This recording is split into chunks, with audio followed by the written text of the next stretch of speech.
She entered the boardroom every day at the same time. Tall, thin, with slightly ridiculous curls that refused to fall into a sleek bun. Jessica wore worn-out shoes and a cheap suit bought on sale. In her hands was a tray of espresso for the board of directors. None of these men in suits costing hundreds of thousands of dollars ever looked at her. Except one, Michael. From a family of billionaires.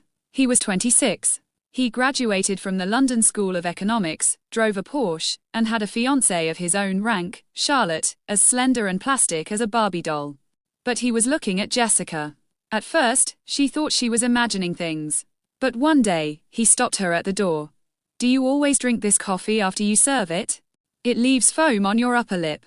Jessica blushed so much that her cheeks were the same color as her cheap lipstick. He smiled. Thus began their secret love. To her, he was Mike. Just Mike. The Mike who loved Doctor Who and hated oysters. Who could fall asleep on her shoulder listening to an old movie, unaware that the sofa was sagging and the pillow smelled of mothballs. To him, she was a breath of fresh air.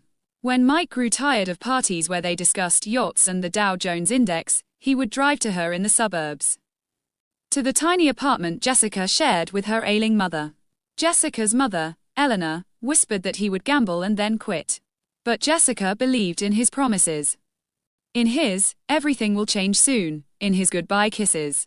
Everything changed when Mike's best friend, David, found out about Jessica.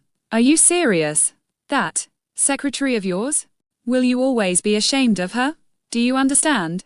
Mike understood. He hated himself for realizing it. But the worst part was Friday night. Mike's friends, the Golden Youth, met them at a restaurant. "Oh, Mikey," Charlotte shrieked. "Come on in. Who's this?" "Your assistant." Jessica froze. She looked at Mike, waiting for him to say, "That's my girlfriend." Waiting for him to take her hand. "Yes, it's from work. She was just leaving," Mike added coldly. Jessica was gone. Gone forever. Quit her job. And changed her phone number. She found out she was pregnant 2 weeks later. Fear, joy, horror, delight. She counted these feelings like rosary beads. Jessica didn't tell Mike. Why? So he could give her an allowance. Like charity? So his lawyers would ask her to sign non-disclosure agreements. So their daughter would grow up labeled unwanted. No, her daughter would be wanted, even if only by one mother. Jessica moved to another city.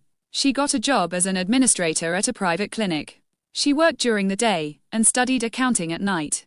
At night, she rocked baby Lily, who was born with the same green eyes as her father. Lily grew. She drew. She had talent. Mike was 38 when his life began to unravel. His father died. The company was his. He had enough money to last 10 lifetimes, but inside, there was a gaping emptiness. His marriage to Charlotte had burst like a bubble.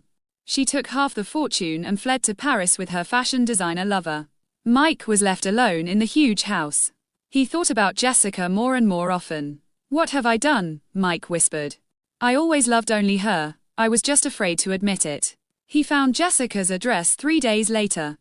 A private investigator reported, Jessica Wilson, 39, chief accountant for a construction company.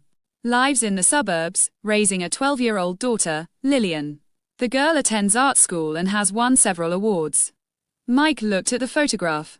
Lily was his spitting image. Same hair, same eye shape. And Jessica, she hadn't changed much.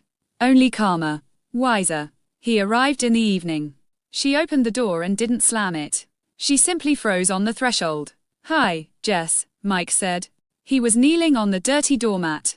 His expensive coat brushed against a puddle. "Forgive me. I didn't know. I was blind, selfish. I was ashamed of you, but I should only be ashamed of myself. I was afraid of the opinions of people who aren't worth your little finger. I betrayed you. I betrayed our daughter. His voice broke. I will die without your forgiveness." Jessica was silent for an eternity. "Get up," she finally said. "You'll get your shoes wet. I have hardwood floors." He didn't get up. "Lily," Jessica called into the apartment. "Come here, your dad's here." Mike didn't try to buy their love. He was simply there. He took Lily to art exhibitions, helped her with her homework, fixed the faucet in the kitchen. Another 2 years passed before Jessica let him stay the night. She lay on his shoulder, and he stroked her hair. It was no longer curly, she had straightened it long ago. But he remembered. "Why didn't you tell me about Lily?" he asked. "Because I didn't want you to be with me out of a sense of duty," she replied. "I wanted you to want to be with us yourself." "I want to," he whispered. "Every day. For the rest of my life." The city hummed outside. Somewhere in the distance, expensive cars sped past, beautiful people rushed to parties, discussing promotions and brands. But here, in the small apartment with its slightly creaky parquet floor, it was quiet. And it smelled of coffee, just like 12 years ago.